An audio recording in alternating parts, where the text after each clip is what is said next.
नमस्कार दोस्तों, आप देख रहे हैं गुरु टीवी लाइव। कंज्यूमर फोरम, जिसे हम उपभोक्ता फोरम भी बोलते हैं, आज उसके आदेश जो विगत वर्षों से सहारा इंडिया के भुगतान हेतु दिए गए थे, वह फेल हो चुके हैं सहारा रिफंड पोर्टल के आगे। जी हाँ दोस्तों, माननीय जो कंज्यूमर फोरम है, जो डिस्ट्रिक्ट लेवल पर उपलब्ध होती है और जहां उपभोक्ता अपनी शिकायत लेकर पहुंचते हैं, जो भी उनकी समस्या रहती है, आज मैं सहारा रिफंड पोर्टल के विषय में चर्चा करूंगा। सहारा समूह की जो कोऑपरेटिव सोसाइटियां हैं, जो कि ज्वाइनिंग पॉइंट नहीं जोड़ा जा रहा है, मैं उसी संबंध में आपको बताना चाहता हूं कि वर्षों पहले लगभग 1 साल, किसी को 2 साल, किसी को 3 साल, किसी को 4 साल हो चुके हैं जिला उपभोक्ता फोरम के आदेश हुए, लेकिन उनका भुगतान उनको नहीं दिया गया। और जब उन्होंने आज सहारा रिफंड पोर्टल पर आवेदन कर रहे हैं तो उनको डिफिशियंसी दी जा रही है और ज्वाइनिंग पॉइंट को नहीं जोड़ा जा रहा है। तो आखिर जिला उपभोक्ता फोरम भी न्यायालय का एक भले संक्षिप्त रूप हो, लेकिन है तो वो न्यायालय ही, जहां उपभोक्ता को न्याय मिलता है। मेरे पास ऐसे मैंने अभी कुछ आदेश एकत्रित किए जहां जिला उपभोक्ता फोरम द्वारा ज्वाइनिंग पॉइंट, जैसा कि संस्था ने बोला था, उसी प्रकार से जिला उपभोक्ता फोरम द्वारा आदेश दिए गए। तो प्रश्न यह उठता है कि आखिर सहारा रिफंड पोर्टल की टीम इसे अनदेखा क्यों कर रही है, जबकि मैं सहारा रिफंड पोर्टल बनने से पहले मैं स्वयं बहुत से आदेश जमा करके आया था।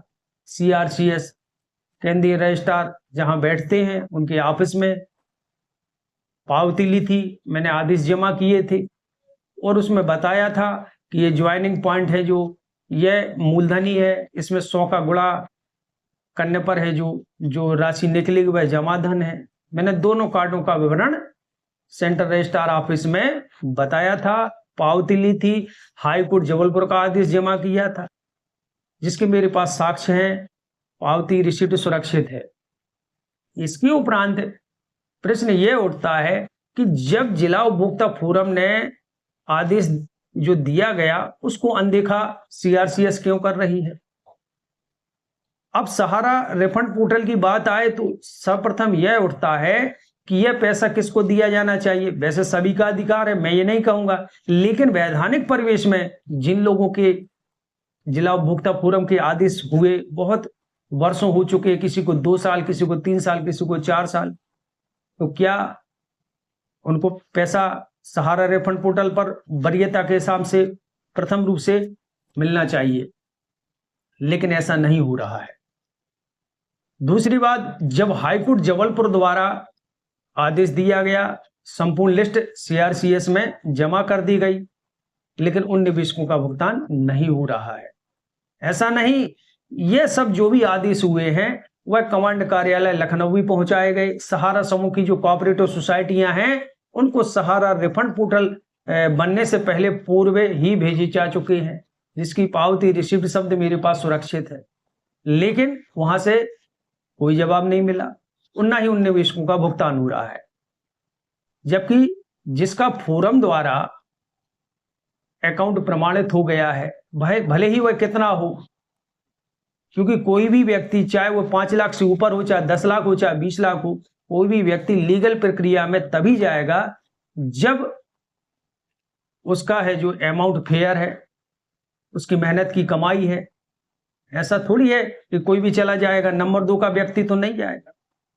तो उसका तो प्रमाणित हो चुका, क्योंकि जब जिला उपभोक्ता फोरम के नोटिस जाते हैं तो एक कमांड कार्यालय सहारा समूह की सोसाइटियों के पास में भी जाते हैं और उसकी पेशी भी होती है, उसके बाद डिसीजन होता है। तो वह तो वैध बकाया निवेशक परिपक्व है ना, लेकिन उन लोगों को भी डिफिशियंसी दी जा रही है, उनसे सोर्स ऑफ इनकम पूछा जा रहा है, आयकर के रिटर्न का विवरण भी उनको चाहिए, बैंक खाता कब दिया कब लिया ये चाहिए। तो इस तरह का खेल कैसे चलेगा। माननीय सहकारिता मंत्री जी को पता होना चाहिए कि यह संपूर्ण जानकारी आपके विभाग को पूर्ववत ही अवगत करा चुके हैं, लेकिन आपके विभाग द्वारा इसे संज्ञान में नहीं लिया जा रहा है। मन चाहे डिफिशियंसी दी जा रही है, ज्वाइनिंग पॉइंट को जमाकर्ता का जोड़ा नहीं जा रहा है। तो ज्वाइनिंग पॉइंट तो उसका जमा धन, उसके बाद इंटरेस्ट है। तो आपने तो बोला था भाषण में कि हम ब्याज सहित पैसा दिलाएंगे, तो फिर आखिर ऐसा क्यों हो रहा है, जो कि वैधानिक रूप से गलत है। नियम कानून की धज्जियां उड़ाई जा रही हैं। अभी सुनने में आया कि जिनका 5,000 से नीचे जमा है या 10,000 से नीचे जमा है, उनको वरीयता दी जा रही है। उनको वरीयता नहीं दी जा रही जो हजारों रुपए फोरम में खर्च कर चुके हैं। वह वैध बकाया निवेशक, उनका भुगतान कब होगा? तो यह एक गंभीर समस्या है। और जब सहारा इंडिया ने भी स्वीकार कर लिया जिला उपभोक्ता फोरम के माध्यम से, वैसे तो सभी को पता है, लेकिन कहते हैं 100 की एक लिखित, तो अब तो मेरे पास लिखित रूप में भी है, वो आपके पास पूर्वत भी जमा करा चुका हूं, रिटर्न में भी दे चुका हूं, तो और कितना एविडेंस दें। लेकिन ऐसा लगता है कि सहारा रिफंड पोर्टल की टीम को और सहारा समूह की जो सोसाइटियां हैं, ये सब मिली हुई हैं और कुछ इसमें चल रहा है। इसमें समस्याओं को अनदेखा किया जा रहा है, मनमाने तरीके से पोर्टल का संचालन किया जा रहा है। आज 3-3 माह होने वाले हैं, अंडर प्रोसेस दिख रहे हैं। कभी ग्रीन लाइन आती है, कभी कटिस की आती है, फिर ग्रीन हो जाती है। ये सब इनका खेल चल रहा है। लेकिन क्या करें, विपक्ष को कोई लेना देना नहीं है, उनको जात पात आरक्षण से मतलब है।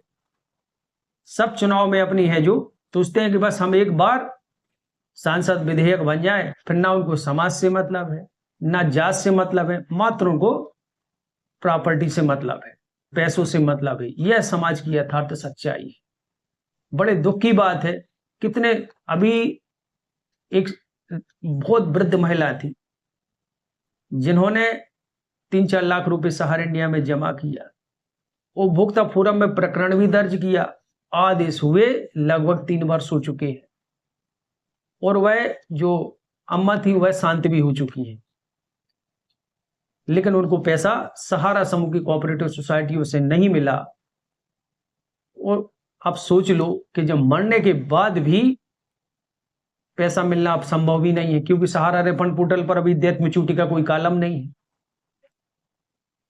तो यह स्थिति आज सहारा समूह की जो कोऑपरेटिव सोसाइटियां हैं उनकी चल रही है।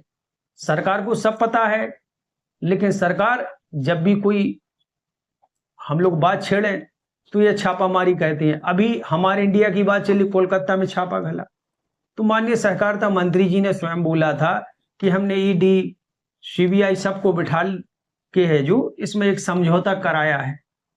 तो प्रश्न उठता है, फिर हमारे इंडिया क्रेडिट कोऑपरेटिव सोसाइटी पर छापा कैसे गल गया? क्योंकि इसमें पहले ही कंप्रोमाइज हो चुका था। लेकिन यह सब करना पड़ता है लोगों को दिखाने के लिए। लेकिन दुख की बात यह है कि गरीब निवेशक करें तो क्या करें, वकील साहब भी करें तो क्या करें, क्योंकि वह तो आदेश करा सकते हैं और पालन करना किसका काम है? स्वाभाविक है, जो हमारे देश की प्रशासनिक व्यवस्था है, और प्रशासनिक व्यवस्था है राजनीतिक हाथों में। तो इस तरह की गतिविधियां हमारे देश में चल रही हैं और सहारा रिफंड पोर्टल के निवेशकों को निराशा ही हाथ में लग रही है। आज हजारों रुपए खर्च करने के उपरांत भी यदि जमाकर्ताओं को, कुछ ही जमाकर्ताओं को, यदि करोड़ों जमाकर्ताओं द्वारा आवेदन किया गया, वो कुछ लाख जमाकर्ताओं को भुगतान मिल भी गया, तो क्या ऐसे हम भुगतान मानेंगे? और अभी तो उसका पूरा प्रिंसिपल अमाउंट डला है, फिर उसका इंटरेस्ट डला हुआ है, ज्वाइनिंग पॉइंट का पैसा डला हुआ है। इन सब बिंदुओं पर सब एविडेंस है, साक्ष्य है, जो कह रहे हैं वो यथार्थ सत्य है। लेकिन इस पर है जो कोई नेता बोलेगा नहीं, कोई सांसद बोलेगा नहीं, क्योंकि लोगों को जहां पैसा मिलता है ये वहीं बोलते हैं।